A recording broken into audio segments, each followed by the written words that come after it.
हिंदी में यूपीएससी की तैयारी से संबंधित प्रोग्राम्स को देखने के लिए सब्सक्राइब करें स्टडी IQIAS हिंदी। आजकल माइग्रेशन बहुत बढ़ रहा है, प्रव्रजन बढ़ता हुआ हमको देखने को मिलता है। हर कोई गांव से शहरों की ओर जाना चाहता है और जाना भी चाहिए, क्योंकि शहर की तरफ जाना मतलब अपने सपनों को पूरा करना है। हालांकि ऐसा बिल्कुल भी नहीं है कि गांव में रह के आप अपने सपनों को पूरा नहीं कर सकते, लेकिन हमको दिखावा बहुत अट्रैक्ट करता है। हर किसी को शहरों की जो चकाचौंध है वो दिखाई देती है, खूबसूरती दिखाई देती है और भागता जीवन ये सबको अट्रैक्ट करता है।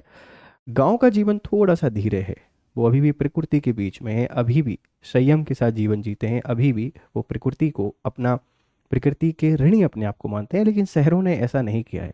शहर प्रकृति से बहुत आगे बढ़ गए हैं, जंगलों को काट दिया है, बड़े बड़े मॉल, बड़ी बड़ी इमारतें, सब कुछ बना कर रख दिया है। लेकिन ये शहरों की जो हालत है वो अंदर से कैसी है, कभी हमने समझने की कोशिश की? बड़े बड़े इमारतें सब कुछ हमने बना दी, लेकिन ये हमारे जो शहर हैं ये खोखले होते जा रहे हैं। खोखले होने का मतलब क्या है सर? ये हर तरीके से देखो, प्रदूषण एक बहुत बड़ी समस्या है हर किसी की। जैसे ही सर्दियों का मौसम आता है, पूरा दिल्ली NCR आपको हमेशा देखने को मिलेगा। AQI, प्रदूषण, पॉल्यूशन, हर कहीं आपको ये देखने को मिल जाएगा। इसी के साथ में आप लोग देखेंगे कि ड्रिंकिंग वाटर एक बहुत बड़ी प्रॉब्लम है हर एक शहर की। जब भी रेनी सीजन आता है तो ड्रेनेज एक बहुत बड़ी प्रॉब्लम बन जाता है, रेंट एक बहुत बड़े इश्यूज हो गए हैं, ट्रैफिक एक बहुत बड़े इश्यूज हो गए हैं। इन सभी के बीच में एक और दिक्कत है जिस पर कोई ध्यान नहीं दे रहा है, वो है फाइनेंशियल प्रॉब्लम। हमारी जो म्यूनसिपालिटीज़ हैं या म्यूनसिपल कॉरपोरेशन हैं, ये फिनांस के तौर पर पूरे तरीके से डिपेंड रहती हैं सरकारों के ऊपर, और यही कारण रहते हैं कि शायद शहर उतने अच्छे काम नहीं कर पाते जितने अच्छे इनको करना चाहिए। इसी को समझने की कोशिश करेंगे। पॉलिटी एंड गवर्नेंस में आप इसको ऐड कर सकते हैं, अर्बनाइजेशन में आप इसको ऐड कर सकते हैं, माइग्रेशन से रिलेटेड इशूज़ में आप इसको ऐड कर सकते हैं, और जो शहर हैं इन शहरों को कैसे बेहतर बनाया जा सकता है, इन सबको समझने की कोशिश करेंगे। स्वागत है आप लोगों का, मेरा नाम है गौरव शर्मा। जनरल स्टडीज़ के ढेर सारे टॉपिक हम आपसे डिस्कस करते हैं। आज हम आपको बताएंगे कि why is the physical architecture of municipalities flawed. क्या कारण है कि हमारे जो शहर हैं इन शहरों के वित्तीय ढांचे पूरे तरीके से ढह गए हैं, पूरे तरीके से खराब हुए हैं। आप जब किसी भी बड़े शहर की तरफ जाओगे, उन शहरों में ये समस्याएं आपको आम देखने को मिलेंगी। मतलब शहरों की एक प्रॉब्लम नहीं है, ढेर सारी समस्याएं हैं, ढेर सारी समस्याएं। अगर हम इनको पॉइंट आउट करने की कोशिश करें तो आप लोग देखेंगे कि सबसे बड़ी प्रॉब्लम हमको पॉल्यूशन देखने को मिलता है, प्रदूषण। इसी के साथ में जो वाटर प्रॉब्लम है, पानी की प्रॉब्लम है। फिर माइग्रेशन से जूझ रहे हैं, क्योंकि अगर बहुत सारे लोग शहरों में आ जाते हैं तो फिर वही रहने की दिक्कत हो जाती है। और इन सब के बीच में अनप्लान्ड जो डेवलपमेंट है वो एक दिक्कत है। शहरों में हमने इंडस्ट्री लगाना शुरू कर दिया है, वह भी दिक्कत है। ढेर सारी परेशानियां हैं, लेकिन इन सभी परेशानियों में जो सबसे बड़ी परेशानी है वो फिनांस की है। क्यों है और क्यों ये परेशानी बहुत बड़ी बनती जा रही है? क्योंकि फिनांस के बिना शहर क्या कर सकते हैं और इसका सॉल्यूशन क्या है, इन सबको तलाशेंगे। चलिए देखते हैं पूरी खबर को। देखो, भारत की जो नगरीय अर्थव्यवस्था है, जिसको आप लोग शहरी अर्थव्यवस्था कहते हैं, राष्ट्रीय GDP का लगभग 2/3 66% उत्पन्न करती है। जो भी हमारी GDP है उसका 66% शहरों से ही आता है। फिर भी नगर पालिकाओं के पास देश के कुल राजस्व का 1% से भी कम नियंत्रण है। टोटल जो राजस्व है, इस राजस्व के 1% से कम का नियंत्रण इनके पास है। 66% कॉन्ट्रीब्यूट करते हैं GDP में शहर, लेकिन राजस्व का 1% नियंत्रण इनके पास है। इसका कारण यह नहीं है कि शहर अक्षम है, ऐसा नहीं है कि शहरों के पास कैपेबिलिटी नहीं है, शहरों में पोटेंशियल नहीं है। इसके पीछे कारण है वित्तीय ढांचा, जो फिजिकल आर्किटेक्चर है, यही उन्हें असफल कर रहा है। मतलब ऐसा नहीं है कि आपके पास टैलेंट नहीं है, आप सिर्फ इसलिए असफल हैं क्योंकि आपको अवसर नहीं मिल पाया है, वो एनवायरमेंट नहीं मिल पाया है जिसमें आप सफल हो सकते थे। ये एक कारण है। तो शहरों की वित्तीय तौर पे खराब होने के पीछे कारण कैपेबिलिटीज नहीं है। जो फिजिकल हमारा स्ट्रक्चर है या आर्किटेक्चर है, इसका जो पैटर्न है, ये एक कारण है, ध्यान रखिएगा। आज नगर निकाय अपनी आय के लिए राज्य व केंद्र सरकार के हस्तांतरण योजनाओं और ऋणों पर निर्भर है। मुख्य समस्या है कराधान अधिकारों, टैक्सेशन पावर का केंद्रीकरण। जितने भी नगर हैं ये सरकारों की ओर देखते हैं, केंद्र सरकार राज्य सरकारों की तरफ। हम इनको सेल्फ रिलायंस बना ही नहीं पा रहे हैं कि अगर सेल्फ रिलायंस बना दें तो फिर इनकी सारी समस्याएं दूर हो जाएं, फिर सारे शहर बहुत अच्छे डेवलप हों और बहुत बेहतर इंफ्रास्ट्रक्चर हमको देखने को मिले, और जो बेसिक प्रॉब्लम हम लोग यहाँ पर देखने को मिलती हैं वो शायद वो प्रॉब्लम यहाँ पर ना देखने को मिले। तो शहरों की वित्तीय खराब हालत के पीछे अक्षमता नहीं है, ऐसा नहीं है इनके पास कैपेबिलिटीज़ नहीं है, ये नहीं कर सकते। रीज़न कुछ और है। रीज़न है जो हमारा फिजिकल आर्किटेक्चर है, जो हमारा कर ढांचा है, ये इनकी परेशानी का या इनकी इस हालत जो खराब हालत है इसके लिए रिस्पॉन्सिबल है। इस बात को थोड़ा सा ध्यान रखिएगा, ठीक है। ये कुछ बेसिक कारण आपको समझ में आए। शहरों ने अपनी कर राजस्व कैसे खोया, आपसे कोई पूछ सकता है कैसे खो सकते हैं। जीएसटी वस्तु एवं सेवा कर लागू होने के बाद नगर पालिकाओं ने लगभग 19% स्वयं राजस्व स्रोत खो दिए। 19% स्वयं राजस्व के जो स्रोत थे नगर पालिकाओं के पास, वो जीएसटी लागू होने के बाद खत्म हो गए। मतलब वो सारे के सारे टैक्सेस जीएसटी में इंक्लूड कर दिए गए हैं। अब जीएसटी का distribution central government state government के बीच में होता है, तो उनकी डिपेंडेंसी या तो केंद्र सरकार या राज्य सरकार के ऊपर हो ही जाती है, ध्यान रखिएगा। पहले नगर पालिकाओं की आय का बड़ा हिस्सा ऑक्ट्रॉय, प्रवेश कर, स्थानीय अधिभार, सर चार्जेस से आता था। ये सभी अब जीएसटी ढांचे में आ गए। पहले एंट्री टैक्स और भी ढेर सारे टैक्स होते थे, वो सारे के सारे टैक्स कहाँ चले गए, जीएसटी में। जीएसटी में चले गए मतलब क्या है, म्यूनसिपालिटी के पास कुछ नहीं आएगा, जो जाएगा सरकार के पास जाएगा, और सरकार पर इनकी डिपेंडेंसी और बढ़ रही है। तो जीएसटी के कारण भी इन्होंने अपने वित्तीय अधिकार खो दिए।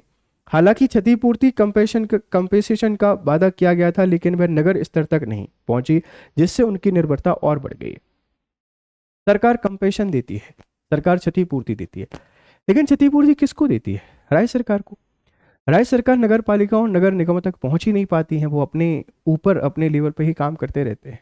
तो ये कारण है शहरों की आर्थिक स्थिति खराब होने के, और शहरों की जब आर्थिक स्थिति खराब है तो उनकी हर तरीके की स्थिति हमको खराब देखने को मिलती है, क्योंकि उनके पास अब उतने राजस्व अधिकार नहीं है, ध्यान रखिएगा। तो आपसे कोई पूछ सकता है कि कैसे खोए हैं, आप ये सारे के सारे पॉइंट इसमें लिख सकते हैं और अपने आंसर को बहुत सॉलिड बना सकते हैं। शहरों में परिणाम स्वरूप नगर पालिकाओं के पास ना तो वित्तीय स्वायत्ता है, इनके पास कोई फाइनेंशियल इंडिपेंडेंसी नहीं है, ना ही स्थिर राजस्व स्रोत है, इनके पास कोई भी एक स्टेबल सोर्स ऑफ इनकम नहीं है। शहरों से कचरा प्रबंधन, सस्ते आवास व्यवस्था, जलवायु अनुकूलन, डिजिटल ढांचे जैसी सेवाएं देने की अपेक्षा तो की जाती है, परंतु संसाधन उपलब्ध नहीं कराए जाते।